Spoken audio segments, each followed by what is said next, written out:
वर्ष 2024 बीत चुका है और लगभग कुछ घंटों बाद नया वर्ष भी प्रारंभ हो जाएगा। दोस्तों, मध्य प्रदेश ओलंपिक संघ के सचिव दिग्विजय सिंह जी हमारे साथ हैं। जानना चाहते हैं कि 2024 में मध्य प्रदेश ओलंपिक संघ की उपलब्धियां क्या क्या रही। धन्यवाद गंगाचरण जी, आपको और आपकी न्यूज़ चैनल के लिए हमारी ओर से बहुत शुभकामनाएं और बधाई।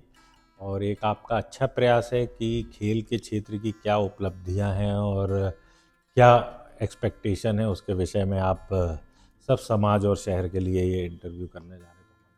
शुभकामनाएं। 24 हमारा बहुत अच्छा रहा। मध्य प्रदेश ओलंपिक संघ की प्रमुख रिस्पॉन्सिबिलिटी होती है कि राष्ट्रीय खेल में मध्य प्रदेश की ओर से टीम ओलंपिक संघ की जाती है। जो नेशनल गेम होते हैं वो हिंदुस्तान का वो ओलंपिक्स होता है, जिसमें तो हमारा पहली बार इतिहास में चौथी पोजीशन आई, फोर्थ पोजीशन आई।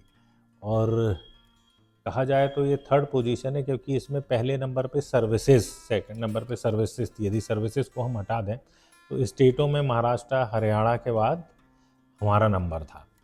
तो ये एक बहुत बड़ी उपलब्धि है। दूसरा, 75 साल में पहली बार हमने हॉकी में गोल्ड मेडल विमेन में लिया, जो कि हमारा राष्ट्रीय खेल है और मध्य प्रदेश में भी बहुत खेला जाता है वो। तो हॉकी में भी हमको गोल्ड मेडल मिला और कुल मिला के 112 मेडल के साथ हम चौथी पोजीशन में थे। हमारे बाद बड़े बड़े स्टेट जैसे दिल्ली हो गया, पंजाब जो खेल का था, तमिलनाडु हो गए, तो इन सब खेलों से हम बहुत आगे थे और बहुत अच्छी उपलब्धि हमारे यहाँ के प्रदेश के खिलाड़ियों ने इसमें हासिल की। तो जबलपुर या मध्य प्रदेश में महिला फुटबॉल को लेके कुछ महिला फुटबॉल पूरे हम यदि मध्य प्रदेश की बात करें तो बहुत आगे बढ़ रहा है। सरकार की तरफ से भी उसमें विशेष प्रशिक्षण केंद्र के लिए एक योजना बनाई जा रही है, जो कि इंडियन फुटबॉल एसोसिएशन है, उसके कोलैबोरेशन के साथ 5-7 स्पॉट तय करके और महिला फुटबॉल को आगे बढ़ाया जाए, जिसका कि अभी हिंदुस्तान में प्रचलन बहुत कम है महिला फुटबॉल के ऊपर। मणिपुर और यहाँ वहाँ की बच्चियाँ खेलती हैं उसको, लेकिन यहाँ पर भी मध्य प्रदेश में उस दिशा में प्रयास चल रहा है। तीरंदाजी का भी एक बड़ा आप लोगों की उपलब्धि रही है। निशानेबाजी में भी जबलपुर और मध्य प्रदेश के लोगों का, खिलाड़ियों का नाम काफ़ी रोशन हुआ है। तीरंदाजी की जो अभी रानीताल में एकेडमी चल रही है, अब वो रांझी में शिफ्ट होने वाली है। एक आध महीने के अंदर उसका उद्घाटन हो जाएगा। तो जिस तरीके की एकेडमी वेल डिज़ाइन, आवश्यकता के अनुसार जो तकनीकी रूप से होती है, उस तरीके की एक एकेडमी तैयार है। पूरा इंफ्रास्ट्रक्चर रेडी है, सिर्फ उसमें बच्चों के लिए फर्नीचर आना बाकी है, इसीलिए रुकी हुई है और मेरे ख्याल से एक आध महीने के अंदर आ जाएगी। तो एक शहर के लिए बड़ी उपलब्धि होगी तीरंदाजी। Exclusive state of art academy बन के तैयार होगी। अभी एक और बात बार बार उठती है, खासकर मैं जबलपुर के बारे में बताऊं कि इंटरनेशनल लेवल पे क्रिकेट के लिए एक स्टेडियम की कमी महसूस होती रही है। तो ओलंपिक संघ इस दिशा में भी कुछ काम करेगा क्या?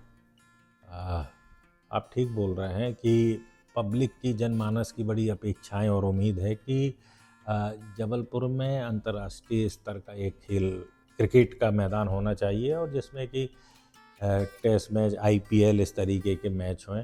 और जबकि वो ओलंपिक्स में क्रिकेट नहीं खेला जाता है, इसलिए नहीं हमारे होता। अधिकार क्षेत्र का नहीं, पर फिर भी हमारे द्वारा मंत्री महोदय, महापौर जी से सबसे प्रयास किया जा रहा है और लोग भी प्रयास कर रहे हैं। कुछ जगह उन्होंने चिन्हित की है और कुछ समय में वो भी मेरे ख्याल से 2-3 साल के अंदर एक स्टेडियम तैयार होगा। अच्छा, आपसे एक और जानकारी, आदिवासी क्षेत्र में जिस तरीके से खेल प्रतिभाएं हैं उनको आगे बढ़ाने के लिए क्या कुछ ओलंपिक संघ कर रहा है? आदिवासियों के लिए जो आदिवासियों के सेंटर हैं, आदिवासियों का जो सेटअप है, जैसे आदिवासियों के स्कूल हैं। दूसरा, आदिवासियों की 5 एकेडमी मध्य प्रदेश में उन्होंने खेल की इंफ्रा बनाई है, जिसमें जबलपुर की तिलहरी में बनी हुई है और धार में है, झाबुआ में है। ऐसी जगह 5 जगह उन्होंने, शहडोल के पास जगह अनूपपुर, वहाँ पर है।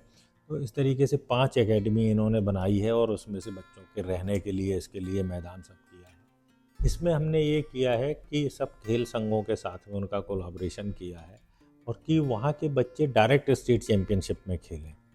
उनको हमने अलग से एक एफिलिएशन दिलाया है कि पूरी उनकी, जैसे फॉर एग्जांपल साइकिल की एकेडमी है जबलपुर में, तो वो पूरे साइकिल के बच्चे डायरेक्ट वहाँ पे खेलें। उनको जबलपुर से ट्रायल करके फिर उस स्तर पे ना जाने, तो उनको एक्सक्लूसिव विशेष रूप से हमने ये सुविधा दिलवाई है। अच्छा, ये भी बार बार कई बार मुद्दों सामने आता है, हॉकी, फुटबॉल संघ, तमाम संघ, इनके बीच में एक तालमेल की कमी कहीं ना कहीं महसूस होती रही है कि खेल की जो भावनाएं होती हैं उनके तहत उनमें भी अपने अलग अलग मतभेद चलते हैं। ठीक है, कुछ कुछ कहीं कहीं ईगो क्लैशेस हो जाते हैं, पर जब से मैं हूँ तो हमारा प्रयास है कि सब समन्वय के साथ में और सब मिलके करें। और अभी 2 दिन पहले भी हमारी सीएम हाउस में बैठक हुई थी, तो सभी कोई का इन्वॉल्वमेंट है। जो खेल मंत्री भी अभी विश्वास सारंग जी आए, वो भी बहुत पॉजिटिव है और सबसे मिलके सबको साथ में लेके चलने का तो हम लोग की तरफ से ये प्रयास है, छोटा मोटा कभी कहीं। खेल के लिए जो बजट है उसमें कहीं कोई आपकी कम है या और ज़्यादा आपको ज़रूरत महसूस? देखिए, अपेक्षाएं और आवश्यकताएं तो कभी कम किसी की होती नहीं है। तो अपेक्षा और आवश्यकताएं तो हमारी हैं ही हमेशा कि ज़्यादा हो। अब एक और अंतिम बात है कि स्पोर्ट्स यूनिवर्सिटी का कोई कॉन्सेप्ट डेवलप होगा क्या?